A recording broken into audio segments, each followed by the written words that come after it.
Mata ng huna-huna, plano sa adlaw klaro. Walay pagduha-duha, sa kadalanan nga hilom lakang ginadungan. Paningkamot ang kauban, disiplina ang sundan. Walay pasanghil, walay paglangan. Ang oras bilil, hondili usikan karon. Di sanhinay ang sugod, liko ng tuyo. Kayang tumong dili maabot kung puro huna-hula ragyot. Kung muabot ang kakapoy, pahulay ragamay. Ayaw kalimbi ang rason nga nung nagsugod ka. Ang kalisod mula bayang paglaom magpabiling. Kung ang kasing-kasing klaro, andalan mo tung hagi-hapon. Hustle sa kadlaon, uyog sa beat, sir sa mataglakang. Mas luol sa damgo, nga limpyo tinuod kayo.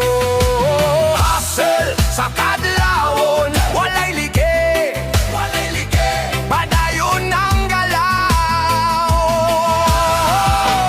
Kalampusan ng saksi, kalampusan ng saksi.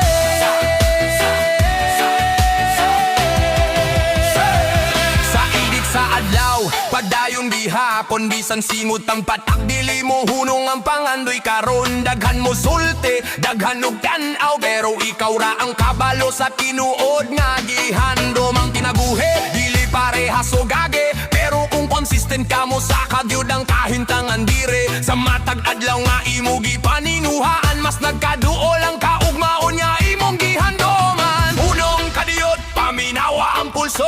Udya boom, balik ang bless, balik ang lakang. Ang paning kamot karon, sabay-sabay na to ipadayat. Humuy guwang bless, kusog ang baruganan. Ang huna-huna ligon, walay kahadlok nga mutabon. Dili kinahanglan dali ang kanan, basta sigurado ang direksyon. Sakto na kaayo ang dala ng kalampusan, dili kalit mo abot. Pero kung adlaw-adlaw lihok makita, ragyod nimo ang tubag sa matag gabi.